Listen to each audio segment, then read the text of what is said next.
سلام تخاتاتلتي هيلان تايمز كما يتقونوا انباركس لو مو نعاخو ممهري زبلنا يمدب قريبنا لكم علينا مو كتكاتاتلنا بخبر نعدم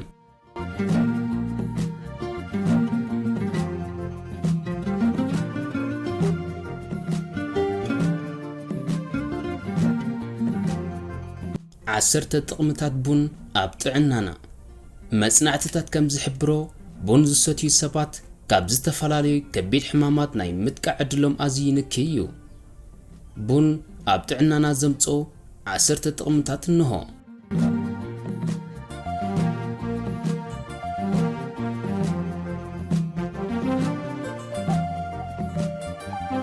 ቀዳማይ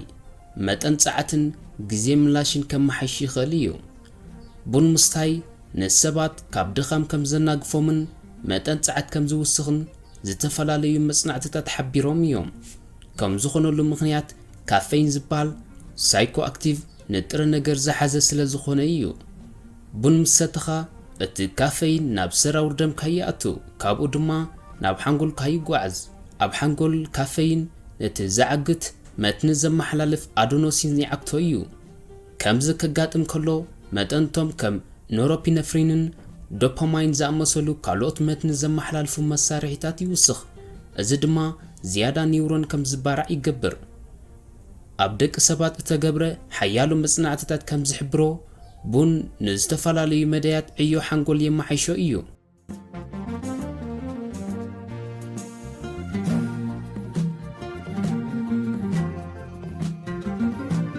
ካልኣይ ስብሒ ንኽተንድድ ክሕግዘካ ይኽእል እዩ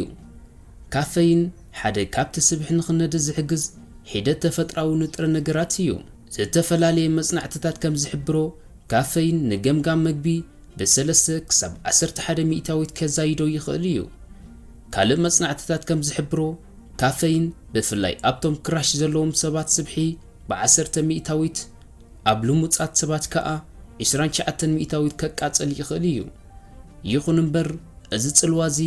ኣብቶም ንነዊሕ እዋን ቡን ዝሰትዩ ክንክይ ይኽእል እዩ ካፌን ስብሒ ከም ዝነድድን ምውሃሃድ መግቢ ከም ዝውስኽን ዝተፈላለዩ መጽናዕትታት ይሕብር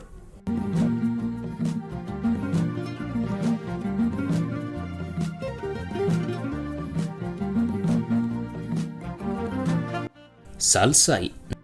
ናይ ኣካላዊ ምንቅስቓስ ብቕዓትካ ከመሓይሽ ይኽእል ካፌን ንስርዓት መትንኻ የነቓቕሖ እዩ እዚ ኸኣ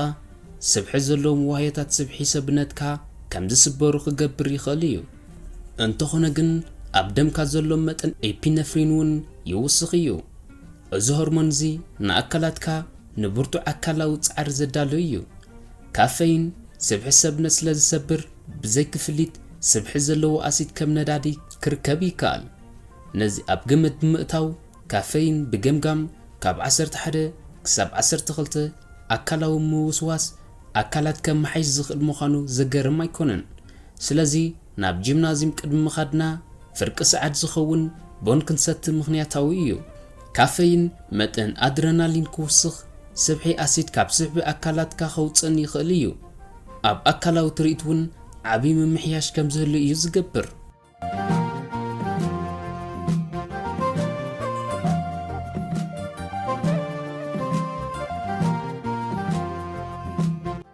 ራብዓይ ኣድላይ ዝኾነ ምግቢ ዝሓዘ እዩ መብዛሕትኡ ካብቲ ኣብ ቡን ዝርከብ ምግቢ ናብቲ ዝተሰርሐ ቡን ይኣቱ እዚ ዓብዪ ነገር እኳ ተዘይኮነ መብዛሕትኦም ሰባት ግን ኣብ መዓልቲ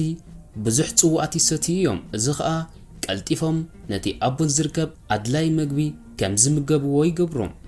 ቡን ከም ሪቦፍላቪን ፓንቶቶኒክ ኣሲድ ማንጋነዝ ፖታሽየም ማግነዚየም ኒያሲን ዝኣመሰለ ኣገዳሲ ምግቢ ዝሓዘ እዩ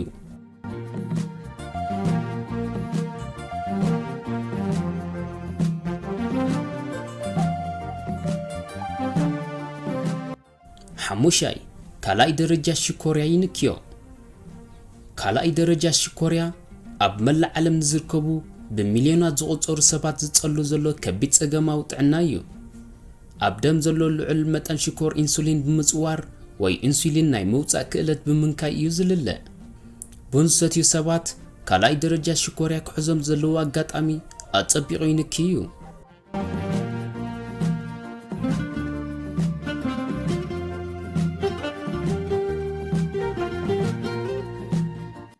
شادشاي كاب حمام ألزايمرسن أأمرن كعقوبك يخل حمام ألزايمرس لمود زخون حمام كان دتنك أأمراو مزنباليو إذا كنتات زي مبزعتو إجزي نلعل سوسان حامشين عمد زخون سباتي تسأليو فوسر ما يبلون يخون بر أتحمام انتخفت أم كتقابل تخل بزح نقرات علو حدا كابو أخول دقاس مدقاس زتمت أنا مجو مبلع أخول أكلاو منقصقاس مزو تارزا مسلو إيوم بون مستايون انتخون تقامي إيو زتفلالي مصنعتتات كم زحبرو ستيتبون حمام ألزايمرس زلوهم بسوسان حمشن مئتاويتي نكيو أوتوم بون زستيو سبات نتي أب ملع علم كاندت أنك أمراو مزنبال زخونه حمام ألزايمرس ناي مركب عدلهم أتصبيقو نكيو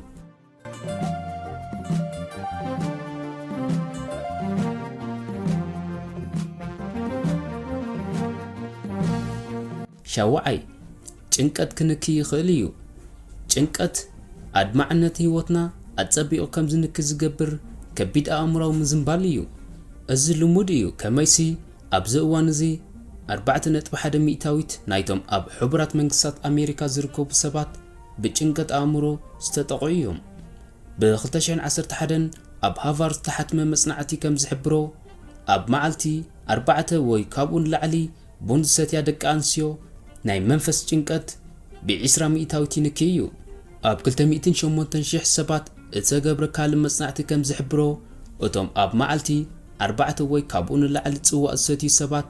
ርእሰ ቅትለት ክፍጽሙ ዘለዎም ኣጋጣሚ ብ53 ሚእታዊት ይንክዩ ቡን ነቲ ናይ መንፈስ ጭንቀት ንኽትሕድር ዘለካ ኣጋጣሚ ይንክዮ ርእሰ ቅትለት ናይ ምግባር ኣጋጣሚ ድማ ኣጸቢቑ ይንክዮ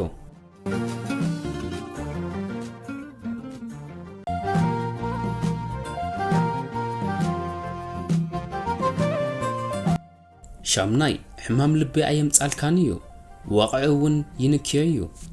ካፌይን ንጸቕጢ ደምካ ከዛይዶ ከም ዝኽእል ብዙሕ ግዜ ይዝረብ እዩ እዚ ሓቂ እንተኾይኑ ግን ካብ 3 ክሳብ 4 ሚሊሜትር ጥራይ ምዝውስኽ ኣዘውቲርካ ቡን ተደኣ ሰቲኻ እቲ ሳዕቤን እናነከ እዩ ዝኸይድ ይኹን እምበር ኣብ ገሊኦም ሰባት ክቕጽል ይኽእል እዩ በንጻሩ እኳ ደኣ ቡን ዝሰትያ ደቂ ኣንስትዮ ሓደገአን ከም ዝንክ ዝሕብር ተወሰነ መርትዖታት ኣሎ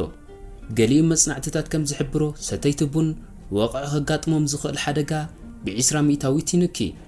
ቡን ኣብ ጸቕጢ ደም ፎኪስ ወሰኽ ከምጽእ ይኽእል እዩ እዚ ኸኣ ምስ ግዜ ይንኪ ቡን ዝሰትዩ ሰባት ሕማም ልቢ ኣይህልዎምን እዩ ወቕዒ ከጋጥሞም ዝኽእል ድማ ቁሩብ ይንኪ እዩ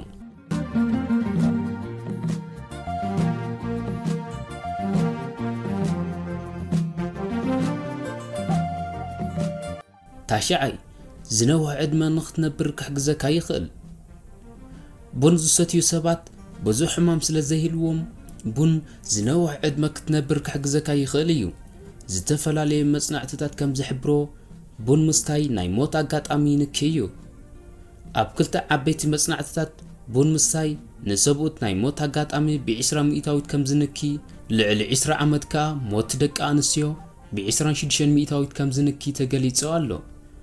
እዚ ጽልዋ እዚ ብፍላይ ኣብቶም ካልኣይ ደረጃ ሽኮርያ ዘለዎም ሰባት ሓያል ጽልዋ ኣለዎ ኣብ ሓደ ን20 ዓመት እተገብረ መጽናዕቲ ቡን ዝሰትዩ ሽኮርያ ዘለዎም ውልቀ ሰባት ብ30 ሚእታዊት ናይ ሞት ኣጋጣሚ ይንኪ ዝተፈላለዩ መጽናዕትታት ከም ዝሕብሮ ሰተይቲ ቡን ንዝነውሕ ዕድመ ስለ ዝነብሩ ቅድሚ ግዜኦም ክሞቱ ዘለዎም ኣጋጣሚ ይንኪ እዩ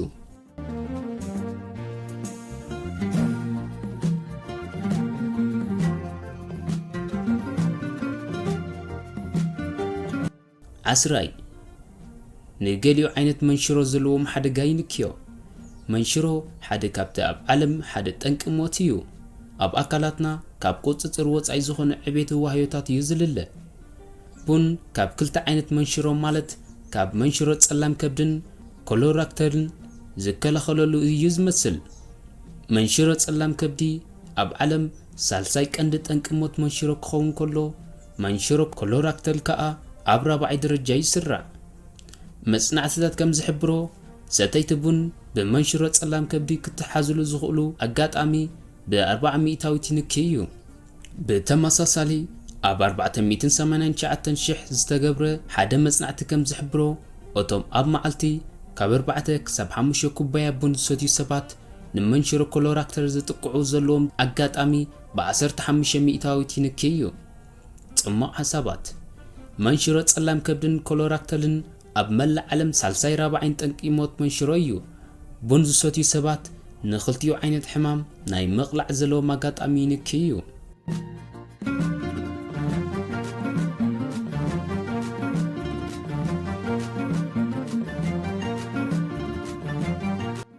እምበኣርከስ ክቡራት ተኸታተልትና ንሎሚ ቀሪብናዮ ዝነበርና መደብ ነዚ ይመስል።